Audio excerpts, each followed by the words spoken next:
मैं हूं रजनी कौर और आप देख रहे हैं न्यूज अफेयर 24। आज society speaks talk for the change में हम किसी भावनात्मक या सामान्य विषय पर चर्चा नहीं कर रहे हैं। आज हम उस फैसले पर सवाल उठा रहे हैं जो सीधे तौर पर भारत की पर्यावरणीय सुरक्षा, जल सुरक्षा और भौगोलिक स्थिरता से जुड़ा है, और विषय है अरावली पर्वतमाला। साफ कर देना जरूरी है कि ये चर्चा अचानक नहीं हो रही है। न्यूज अफेयर 24 पिछले एक साल से लगातार अरावली और पर्यावरण पर सवाल उठा रहा है। हमने इंटरव्यूज किए हैं, हमने जमीनी रिपोर्ट दिखाई है, हमने विशेषज्ञों की चेतावनी सामने रखी है और लोगों को बार बार आगाह किया है। वो खतरा जिसे हमने काफी समय पहले भांप लिया था, आज हमारे सामने कानून का सहारा लेकर खड़ा है। सुप्रीम कोर्ट का ऑर्डर। सुप्रीम कोर्ट के हालिया आदेश में स्वीकार किया गया है कि अब केवल वही भूभाग अरावली माना जाएगा जो अपने आसपास की जमीन से 100 मीटर या उससे अधिक ऊंचा हो। कोर्ट ने केंद्र सरकार को निर्देश दिया है कि पूरी अरावली क्षेत्र की साइंटिफिक मैपिंग की जाए और सस्टेनेबल माइनिंग प्लान के बिना कोई नई लीज पे खनन के लिए नहीं दी जाए। लेकिन असल सवाल यह है कि क्या प्रकृति को केवल ऊंचाई के पैमाने पर परिभाषित करना वैज्ञानिक समझ है या प्रशासनिक सुविधा? और तथ्य साफ है कि और खतरनाक भी है कि अरावली पर्वतमाला दुनिया की सबसे प्राचीन पर्वत श्रृंखलाओं में से एक है, जिसकी आयु 1.5 से 2.5 अरब वर्ष मानी जाती है। ये पर्वतमाला राजस्थान, हरियाणा, दिल्ली और गुजरात के भूजल रिचार्ज सिस्टम की रीढ़ है। हाइड्रोलॉजी एक्सपर्ट्स के अनुसार दिल्ली, एनसीआर और हरियाणा के कई एक्विफायर प्रत्यक्ष या अप्रत्यक्ष रूप से अरावली पर निर्भर है।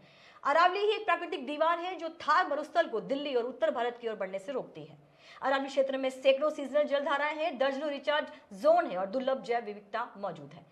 ये केवल पहाड़ नहीं है, ये भारत का क्लाइमेट रेगुलेटर है। और अगर अरावली का बड़ा हिस्सा कानूनी संरक्षण से बाहर होता है तो प्रभाव सिर्फ खनन तक सीमित नहीं रहेगा। परिणामों में भूजल स्तर में गिरावट, हीट वेव्स की तीव्रता में बढ़ोतरी, धूल और वायु प्रदूषण, कृषि और मानव बसावट पर सीधा असर। ये पर्यावरणीय नहीं, ये राष्ट्रीय सुरक्षा का मुद्दा बन जाता है। पर्यावरण मंत्रालय का तर्क है कि नई परिभाषा वैज्ञानिक स्पष्टता और नियोजित विकास के लिए लाई गई है। लेकिन विशेषज्ञ पूछ रहे हैं, क्या नियोजित विकास का मतलब प्राकृतिक सुरक्षा को कमजोर करना है? न्यूज अफेयर 24 इस मुद्दे पर तटस्थ चुप्पी नहीं रखेगा। आज सवाल सीधा है, क्या कानून प्रकृति की रक्षा करेगा या प्रकृति को कानून के दायरे से बाहर कर दिया जाए? इन्हीं कठोर सवालों के साथ आज हमारे साथ जो गेस्ट मौजूद हैं वो किसी परिचय के तो वैसे कोई मोहताज नहीं है। हमारे साथ यहाँ पर मौजूद हैं जिला प्रदेश अध्यक्ष कांग्रेस अरुण टांग जी। सर, आपका बहुत बहुत धन्यवाद कि आपने समय निकाला और इस संवेदनशील मुद्दे पर हमसे बातचीत करने के लिए आप यहाँ मौजूद हैं। ये कोई राजनीति बहस का विषय बिल्कुल भी नहीं है। बिल्कुल क्लियर है कि सवाल सत्ता का नहीं, संरक्षण का है। अरावली की परिभाषा बदली जा रही है और सवाल ये भी नहीं है कि कौन सत्ता में है, सवाल ये है कि जिम्मेदारी कौन ले रहा है। आज इस मंच पर हम बात करते हैं इसी विषय पर। तो सर, नमस्कार सर। नमस्कार जी, तो सर मेरा जो सबसे पहला आपसे सवाल है वो बहुत क्लियर और छोटा सा है कि अरावली को 100 मीटर की ऊंचाई तक सीमित करना, क्या ये वैज्ञानिक परिभाषा है या फिर ये प्रशासनिक सुविधा है? देखिए, 2 अरब वर्ष पूर्व जो अनुमान है उससे भी, मैं तो कहता हूँ उससे भी पुरानी हमारी लाइफ लाइन से जुड़ी हुई जो पालनपुर से दिल्ली तक है, जहाँ राजस्थान से उसका मुख्य भाग जुड़ा हुआ है, और राजस्थान ही नहीं अपितु चारों प्रदेश की लाइफ लाइन है। ऐसे में इतने वर्षों तक कभी भी अरावली को छेड़ा नहीं गया। जहाँ मानव ने उसका संरक्षण किया, आदिवासी अंचल ने उसको अपना रोजी रोटी रोजगार का साधन बनाया। जल, जंगल और मानव की लड़ाई सदैव उसी स्थल पर रही। ऐसे में हाल ही में जो फैसला और एक निर्णय लिया गया कि 100 मीटर से ऊपर ही अरावली को माना जाए, यह कहा जा सकता है कि यह एक जिन तथ्यों के आधार पर इस फैसलों को लिया गया है, वह सीधे तौर पे मैं इल्ज़ाम भी लगाऊं या कह भी दूं कि कुछ लोगों ने इसको षड्यंत्रपूर्वक ऐसा कार्य कर ऐसे तथ्य कोर्ट को भेजे हैं, जिससे कोर्ट ने ये निर्णय लिया। लेकिन इस निर्णय से आने वाली पीढ़ियां, भविष्य, मानव जीवन और जंतुओं का जीवन खतरे में हो जाएगा। एनसीआर इसका, दिल्ली का एनसीआर इसका सबसे बड़ा उदाहरण है, जहां सुप्रीम कोर्ट ही ने दिल्ली में ये रहते हुए कहा कि मानव जीवन संभव नहीं है। यहाँ पर बच्चों का और आम व्यक्तियों का बाहर निकलना मुश्किल ही नामुमकिन है। ऐसे में अरावली जैसी पर्वत श्रृंखला पर जो अभी कुठाराघात इस फैसले ने लिया है, वह आम जनता और आम जीवन को जोड़ कर रख देगा। आने वाली पीढ़ियाँ अगर इस निर्णय का वापसीकरण नहीं होता है, हमें और सरकारों को माफ़ नहीं करेगी। ये किसी एक पार्टी और एक संगठन का मुद्दा नहीं है, ये आम व्यक्ति और जीवन का मुद्दा है। ऐसे में मैं चाहूँगा कि आपने जो ये आज विषय उठाया है, इस विषय में पूरा राष्ट्र जुड़ जाए और 140 करोड़ लोग इससे जुड़ जाए। जी जी। क्योंकि एक ही नहीं, अभी तो ऐसे कई पर्वत श्रृंखलाएं इस हिंदुस्तान में हैं। यदि एक निर्णय का आधार बनाकर कई पर्वत श्रृंखलाओं पर आने वाली घास गिरेगी तो मैं मानता हूँ कि जीवन धरती इस राजस्थान में नहीं, यहाँ हिंदुस्तान में बड़ी बामुश्किल हो जाएगा और हमें उसे बचाना है। जी, तो मतलब आप ये मानते हैं, और आपको ये बात मुझे क्लियर बतानी होगी, क्या ये आदेश पर्यावरण संरक्षण को मजबूत कर रहा है या फिर रेगुलेटरी ग्रे एरिया पैदा कर रहा है जिसका फायदा इंडस्ट्रीज उठाएंगी, और वो कौन कौन सी इंडस्ट्रीज हैं जो इस चीज़ का फायदा उठा सकती हैं? देखिए, हाल में जैसा कहा जाता है कि जो पैसों की भूख, बड़े से बड़ा आगे बढ़ने की जो भूख है, वह कहीं न कहीं हिंदुस्तान को निचोड़ के रख रही है। जी। चाहे हमारे सरकारी तंत्र को बेचान हो, उनकी खरीद फरोख्त में जो लोग, जो इंडस्ट्री और बड़े लोग जुड़े हुए हैं, उन्हीं की रणनीतिकार और रणनीति से या उनके षड्यंत्र से मैं कहना चाहता हूँ साफ तौर पर कि ये फैसला दिया गया। और आने वाले समय में हमें ये पता पड़ेगा कि राजनीति और इंडस्ट्री दोनों ने मिलकर ये ताना माना बुन कर ये फैसला लिया है, जिसमें कहीं न कहीं हमारी केंद्र सरकार बड़े तौर पर जिम्मेदार है, जिन्होंने इस प्रकार के फैसले को आने दिया, इस पर किसी प्रकार की रुकावट नहीं की। जहाँ एक और वंदे मातरम पर वह बहस करते हैं, जहाँ एक और वह छोटे छोटे चीज़ों अपमानित करने वाले शब्दों पर बहस करते हैं, जो ज्वलंत मुद्दे ना हैं उनको बहस करते हैं। ये तो जीवन का मुद्दा है, ये मानव और जंतु और इस संसार पे रहने का मुद्दा है। इस पे अगर बहस नहीं होती और इसको सीधे तौर पर तथ्यों के साथ में सुप्रीम कोर्ट को भरोसा देकर ऐसे इम्प्लीमेंट कानून को कराना, मैं समझता हूँ कि ये सरकार का दिवालियापन है, उनके दिमाग का दिवालियापन है। क्योंकि जब सृष्टि नहीं रहेगी तो सरकारें कैसे रहेगी, मानव ही नहीं रहेगा तो क्या करेंगे। जहाँ मंगल ग्रह और इस तरह से जो हम सोचते हैं कहीं और देश हम पर शोध करेंगे आने वाले समय में, अगर इसी तरह चलता रहा तो। अब मैं आपसे अरुण जी अगला सवाल करूं, उससे पहले कुछ चीज़ें हैं जो मैं हमारे दर्शकों को बताना चाहूँगी कि ये स्टार्टअप जो है वो कहाँ से हुआ है। 2002-2003 में सुप्रीम कोर्ट ने लीगल माइनिंग पर सख्त रुख लिया था। अरावली को इकोलॉजिकली फ्रेंगल जोन माना गया। माइनिंग पर कई एरियो में पूरी तरीके से बैन कर दिया गया था। 2003 में राजस्थान गवर्नमेंट के अंडर में एक एक्सपर्ट कमेटी बनी। इस कमेटी ने पहली बार ये कॉन्सेप्ट दिया कि सिर्फ वही पहाड़ी अरावली मानी जाए जो आसपास की जमीन से 100 मीटर या ज्यादा ऊंची हो। इस पर एक रिपोर्ट सुप्रीम कोर्ट को दी गई। 2010 में सुप्रीम कोर्ट ने 100 मीटर डेफिनेशन को साफ शब्दों में खारिज कर दिया। कोर्ट ने कहा अरावली सिर्फ हाइट का स्ट्रक्चर है नहीं, बल्कि एक इकोलॉजिकल सिस्टम है। इसके बाद बॉर्डर प्रोटेक्शन कंटिन्यू रही, लेकिन मतलब कि ये किस चीज को आपने उस वक्त 2010 में खारिज किया था, जो राजस्थान सरकार ने, जिस समय हमारी गहलोत सरकार थी, उन्होंने सबमिट किया था, लेकिन कोर्ट ने इसे खारिज किया था। इसके बाद 2010-20 में अरावली प्रोटेक्शन लीगली कैसे लागू रहा? फॉरेस्ट लॉज के थ्रू माइनिंग बैन हुए थे, कुछ सैटेलाइट मॉनिटरिंग चलती रही स्टेट इन्फोर्समेंट के जरिए, और अलग अलग स्टेट में डेफिनेशन जो थी वो अलग अलग थी। 2023-24 में अगेन सेंटर ने एक हाई लेवल एक्सपर्ट कमेटी बनाई। अरावली को नई यूनिफॉर्म साइंटिफिक तरीके से पहनाई गई, और 2025 में सेंट्रल गवर्नमेंट ने सुप्रीम कोर्ट में रिपोर्ट सबमिट की। रिपोर्ट में फिर से वही डेफिनेशन दी गई कि वही लैंडफॉर्म अरावली है या जो कि 100 मीटर या ज्यादा ऊंचा हो या 500 मीटर की अंदर मल्टीपल हिल्स मिलकर रेंज बनाती हो।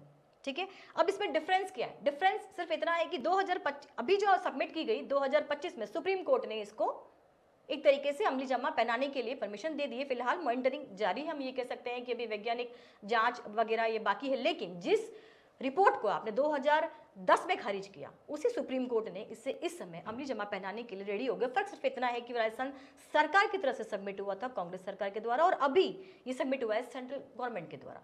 अब विषय यहाँ पर यह आता है कि चूंकि अरुण जी कांग्रेस जिला अध्यक्ष है, वो कांग्रेस को रिप्रेजेंट करते हैं यहाँ पर, तो मैं उनसे कहना चाहती हूँ कि 100 मीटर वाली जो परिभाषा है सुप्रीम कोर्ट में, वो राजस्थान सरकार द्वारा गहलोत सरकार की तरफ सबमिट की गई थी, यानी कि गलती कहीं ना कहीं तो कांग्रेस सरकार से हुई। अगर ये परिभाषा ही नहीं होती तो शायद ये आगे भी नहीं बढ़ता। देखिए, 2008 से 2012 गहलोत सरकार में जी अचानक सुप्रीम कोर्ट से माइनिंग पर गाज गिरी जी, और लगभग 5200 भैंसें के आसपास में, जहाँ तक याद है, जी बंद होने की कगार पे आ गई। जी जी जी आम पब्लिक की जीविका से आधारित माइनिंग, क्योंकि राजस्थान के उस समय 32 ही जिलों में जी माइनिंग ही हमारा, पर्यटन और माइनिंग हमारा आधार हुआ करता था, हैंडीक्राफ्ट हमारा आधार का था। क्योंकि राजस्थान की भौगोलिक स्थिति जो है वो हमारी संरचना कृषि पर निर्भर नहीं कह सकते। जी जी तो ऐसे में जब बच्चे अपने पिता के सामने या अपने अग्रज के सामने कुछ रखते हैं प्रस्ताव को, तो उसे पिता उसे सहानुभूति से लेता है। वही भूमिका हमारे गहलोत सरकार में माननीय मुख्यमंत्री की रही। जी उन्होंने जिस तरह के तथ्य जो माइनिंग और माइनिंग के अधिकारियों से मिलकर वार्तालाप में हुए, वैसे ही तथ्य वहाँ पे दिए। लेकिन जो जीवन का मुद्दा था अरावली और पहाड़ियाँ, उसको देखते हुए देश हित में माननीय सुप्रीम कोर्ट ने बहुत ही अच्छा फैसला लेते हुए उसे नकारा, जी जिसका हम धन्यवाद करते हैं। क्योंकि ये एक राजनीतिक मुद्दा नहीं है। जी पर आप ये तो मानते ना कि ये गलती कांग्रेस सरकार से हुई है, जिसका आज ये आप इससे कहिए कि पहले वो वाली चल पड़ी बात, गाड़ी। इससे पहले वाली बात मैं बता देता हूँ जी कि 2003 में वसुंधरा जी की सरकार आई, 2002 में जी माइनिंग पे इफेक्ट हुए। अरावली की उस समय भी परिभाषित की गई, कई माइंसें बंद कर दी गई जो 2002 में अलॉटमेंट हुई थी, उन्हें अरावली की श्रृंखला में लेते उन्हें बंद कर दी गई।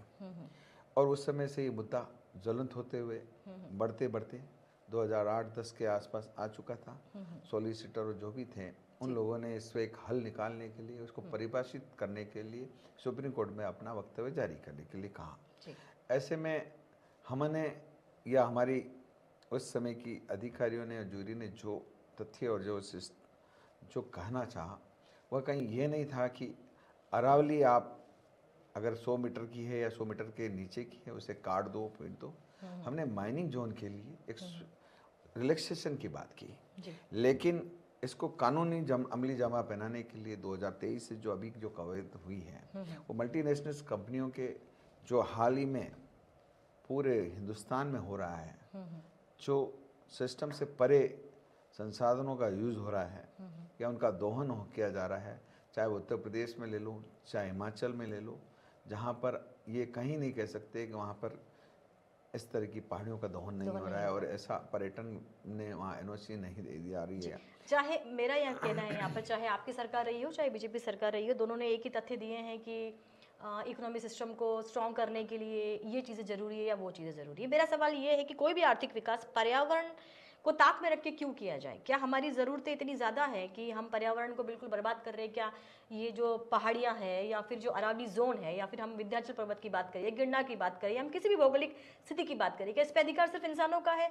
क्या हम ये भूल जाते हैं कि 100 मीटर की पहाड़ी की रेंज की परिभाषा को अगर हम मान लेते हैं तो उसके आप मान के चलिए पठार, रिज, बहुत सारी चीज़ें हैं जिसके ऊपर आयुर्वेद भी टिका हुआ है, हमारी दवाएं टिकी हुई है, हमारे वन्य जीव जैसे कि आप देखिए तेंदुए, चीते आज निकल निकल के लोगों के घर में घुस रहे हैं। लोगों को ये तो चिंता है कि वो घुस रहे हैं, पर कभी आपने सवाल किया है वो क्यों घुस रहे हैं? क्योंकि आपने उनके वो क्षेत्र खत्म कर दिए।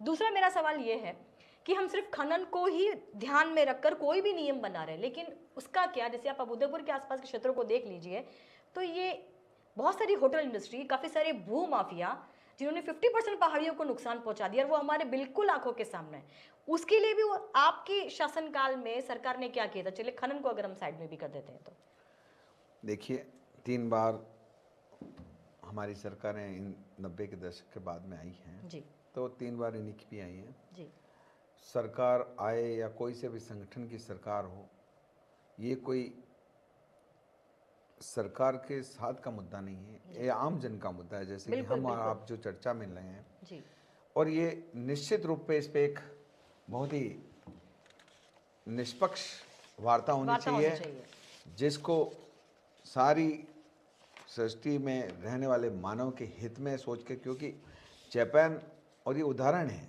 वो मिलियनियर कितनी बड़ी राशि इंडिया को देते हैं पर्यावरण को बचाने के लिए, क्यों उन्होंने उनका देश में देखा है किस तरह से वहाँ पर भूस्खलन से उनका देश बर्बाद होता है, बार बार उठ के खड़ा होता है। ऐसे में उस स्थितियों में वह दूसरे देशों को या दूसरे ऐसे बड़े राष्ट्र को जाना नहीं देना चाहता है, लेकिन हमारे लोग जो आंख मूंद कर ये पैसा भी हमारी सरकारों में लेके यूज़ कर रहे हैं पर्यावरण के नाम पे, और उसी सरकार में बैठकर इस तरह से फैसले होने के लिए अपनी विस्तृत रिपोर्ट दे रहे हैं। सरकार, राज्य की सरकारों ने क्या किया, ये कोई बात नहीं है। बात ये है कि केंद्र से जुड़ा हुआ मुद्दा है, किसी एक राज्य का मुद्दा नहीं, ये हिंदुस्तान की प्रत्येक एक एक इंच का मुद्दा है। क्योंकि सृष्टि में हर चीज़ें जितनी भी हैं वो पारिस्थितिक संतुलन से हैं, चाहे वह हमारी वन क्षेत्र की हो, चाहे हमारी पहाड़ी क्षेत्र की, पठार क्षेत्र की हो, जलीय क्षेत्र की हो या कृषि क्षेत्र की हो, किसी में भी अगर हम विघ्न उत्पन्न करते हैं, किसी भी हद में जाकर किसी की बात सुनकर उनसे इंस्प्लेन होकर ये काम करते हैं, वो गलत है। वो सृष्टि को और मानव जीवन को ऊपर कुठारा गाते उसको खत्म करने की एक रूपरेखा है। तो मैं तो यही कहना चाहता हूँ कि जो सरकार, राजस्थान से हम बार बार इस मुद्दे को जोड़ रहे हैं, किसी से, मैं इसे जोड़ रहा हूँ पूरे हिंदुस्तान से।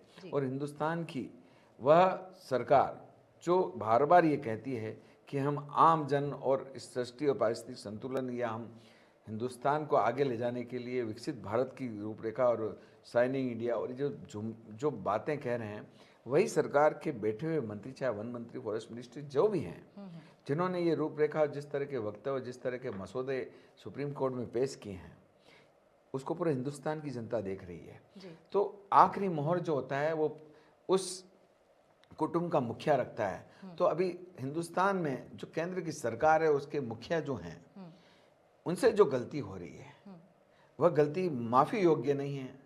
वह आने वाली पीढ़ियों को दर्दनाक मौत देने की जो कवायद की गई है, मैं इसलिए कह रहा हूँ, ये एक संगठित अपराध की भूमि में कह सकता हूँ कि संगठित अपराध में ये कि यहाँ से जितनी भी चीज़ें गई उस पर फैसला तो केंद्र को लेना है।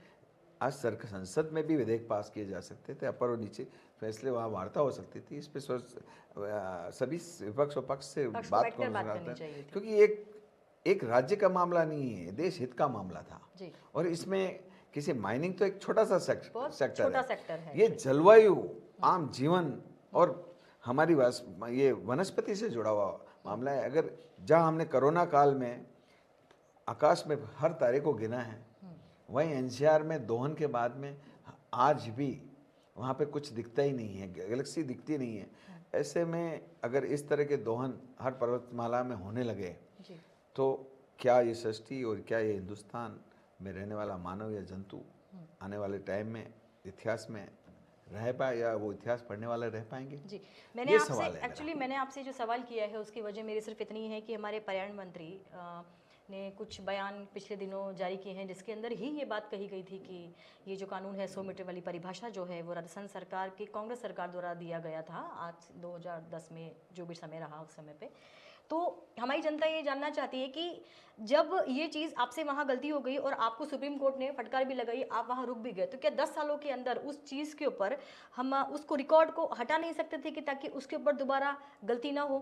अगर वो रिकॉर्ड हटा दिया जाता, वो चीज़ें हटा दी जाती, तो शायद आज ये स्थिति हमारे सामने खड़ी नहीं होती। बात जब अपन संगठन की और पार्टी लेवल पे कर रहे हैं, तो मैं ये कहना चाहता हूँ, संसद जो हमारा पवित्र मंदिर है, जो आम लोगों की वाद संवाद के लिए, उनके लिए कि उनकी जो दिक्कत है एक व्यक्ति को इस हिंदुस्तान में जीने के लिए, तो उस पर चर्चा कहाँ होती है?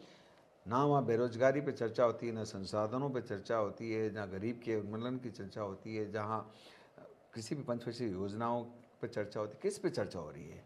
तो अरावली उनके लिए कोई सब्जेक्ट ही नहीं होगा, मेरे को ऐसा मानना है कि जब वो अरावली या पर्वतमाला उनके लिए जलवायु या जीवन, मानव जीवन के लिए कोई सब्जेक्ट नहीं है। उनका सब्जेक्ट तो है अडानी और अंबानी को किस तरह से और मिलियनर बनाया जा सके, संसाधनों का पहचान किस प्रकार से, किस नीति और किस कानून के तहत किया जा सके। क्योंकि बात जब आपने पॉलिटिकल कर दी है, तो मैं ये कहना चाहता हूँ हिंदुस्तान की जनता में कि जब हाई कोर्ट में फांसी की सजा होती है तो सुप्रीम कोर्ट में फैसला बदल लिया जाता है। तो सुप्रीम कोर्ट को सुप्रीमो मानते हैं, तो हम आम व्यक्ति या हिंदुस्तान में रहने वाला प्रत्येक व्यक्ति जो केंद्र से ही तो सार्थक है और केंद्र की तरफ ही तो देख रहा है, और केंद्र से ही तो सुप्रीम कोर्ट का जुड़ाव है, और केंद्र से ही तो मसौदा वहाँ पे तैयार हुआ है, केंद्र ने ही तो उसमें लिखित में वो ये मसौदे दिए हैं। तो इस पर चर्चा केंद्र ने क्यों नहीं की?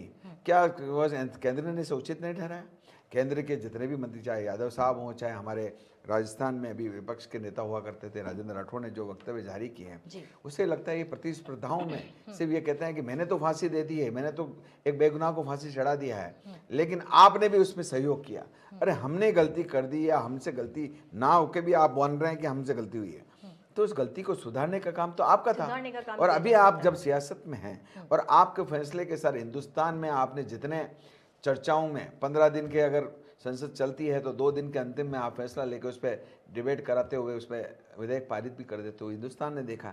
तो ऐसे में जब जल्दी में आप इतने बड़े बड़े फैसले ले लेते हो, तो ये फैसला भी आपने जल्दी में क्यों ले लिया और क्यों ऐसा कर दिया? हिंदुस्तान की जनता के सामने ये मसौदा पेश करना चाहिए था, संसद में इस पर वार्ता करनी चाहिए थी, विपक्ष और सबको बोल के ये बात करनी चाहिए थी, क्या हम इस तरह के फैसलों पर या ऐसा चीज़ें जिनसे हमारे आने वाले समय में हम हमारे दोस्त हमारे जितने भी इंडस्ट्री उनको फ़ायदा पहुंचाना चाहते हैं, तो हम क्या इसमें आपका सहयोग ले पाएंगे? तो ये चीज़ें क्यों हो रही है? हिंदुस्तान में जो दोस्ती का मौसम चल रहा है, वहाँ अधिकारियों और राजनीतिक पार्टियों में जो हमारी शासित जो राजनीति जो शासन कर रही है, उनका कहीं न कहीं गठजोड़ है, और ये गठजोड़ के चलते हुए इस तरह से विध्वंसकारी फैसले में सहयोग प्राप्त कर रहे हैं। और लेकिन हिंदुस्तान का बच्चा बच्चा जान रहा है कि जो गलत है वो गलत है।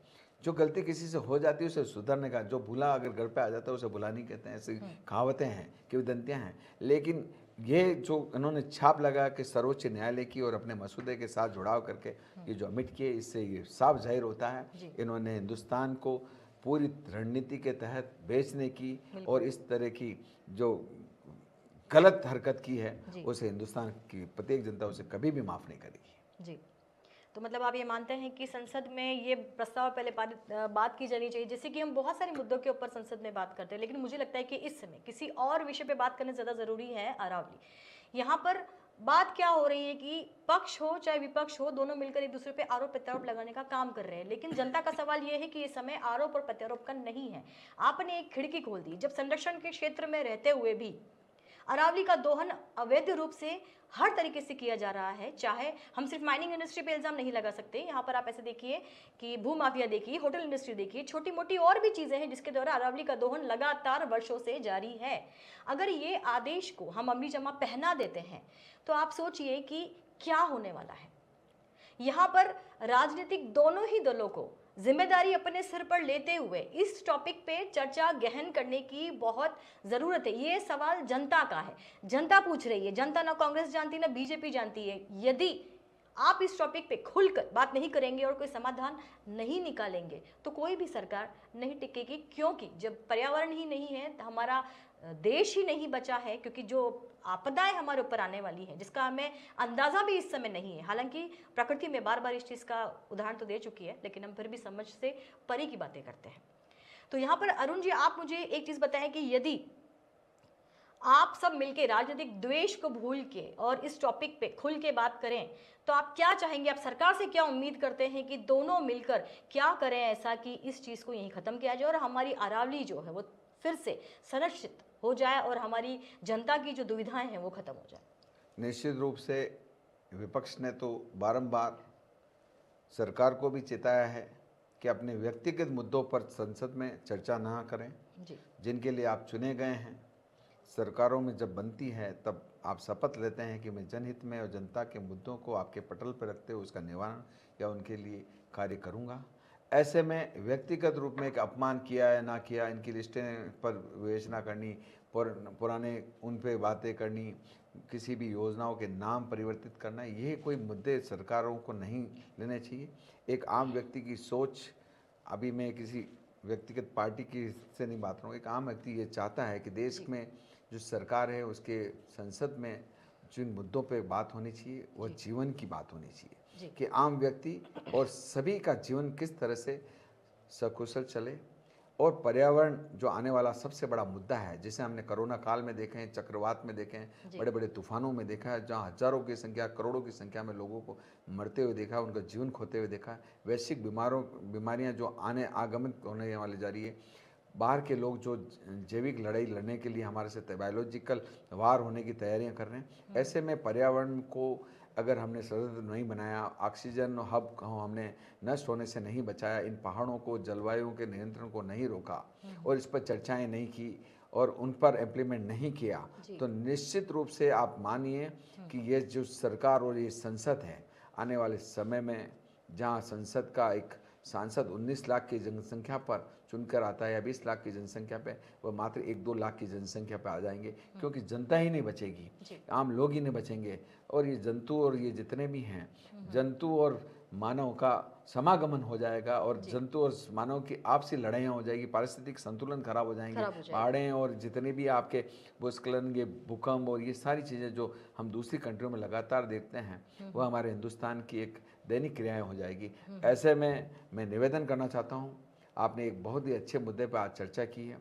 मैं सरकार को और इस चैनल के माध्यम से माननीय प्रधानमंत्री महोदय और माननीय हमारे राष्ट्रपति महोदय से कहना चाहता हूँ, जो सर्वोच्च शक्ति है, आपका सर्वोच्च न्यायालय पर भी नियंत्रण है, क्योंकि जो चीज़ कोई नहीं कर सकता उसे अगर संसद पारित करे और राष्ट्रपति के पास पहुँचे तो उससे संसद के उस मसौदे को राष्ट्रपति को पावर है। तो ऐसे में वह अपनी पूरी शक्ति और देश की भक्ति को देखते हुए, देश के आम लोगों की आपकी तरफ भक्ति देखते हुए, उनके जीवन को देखते हुए, इस पर चर्चा करते हुए इस मसौदे को तैयार करके ये जो आदेश पारित किया गया है, जो आने वाला समय में अपराध को जन्म देते हुए जीवन को नष्ट करने के लिए आधार बन जाएगा, जिससे पीढ़ियाँ नष्ट हो जाएगी। इस लाइफ लाइन को बचा लीजिए और आप इस मसौदे को पेश करके राष्ट्रपति महोदय से इस पर रोक लगाते हुए पुनः के भांति इन हमारी जलवायु को नियंत्रण करने वाली, पूर्वी राजस्थान में रेगिस्तान को बढ़ाने वाली हमारी लाइफ लाइन, हमारी जो साबरमती, लूनी, बनास जैसी पवित्र नदियों के वेग को परिवर्तित करने वाली जनता और जन और जीवन को हमारे जंतुओं से जोड़ने वाली, पारिस्थितिक संतुलन को इको फ्रेंडली बनाने वाली हमारी इस पहाड़ी और अरावली को बचा लीजिए। इसके साथ ही जितनी पर्वत श्रृंखलाएं उनको भी बचाने का काम कीजिए। गुरु शिखर में आज देख लीजिए, जिस माउंट आबू की हम बात कर रहे हैं, वहाँ पे हाल ही में निर्माण को मैंने एक संशोधित फैसले हुए हैं जिन पे निर्माण होने नहीं चाहिए, वहाँ निर्माण होने, तो ये बसावट और ये सब चीज़ें जो है आने वाले समय में हमें कभी माफ़ नहीं करेगी। सरकारें आती और जाती रहेगी, लेकिन मानव जीवन बचना चाहिए और जीवन के मुद्दे हैं जो इन पर हर व्यक्ति को विचार करना चाहिए, पार्टी लेवल से ऊपर उठकर विचार करना चाहिए। इसलिए मैं आपके चैनल के माध्यम से, आपके माध्यम से राष्ट्रपति महोदय और प्रधानमंत्री महोदय से ये उन्होंने विनय करूँगा कि आप भूल जाइए किसने क्या किया, अब आप कुछ कीजिए।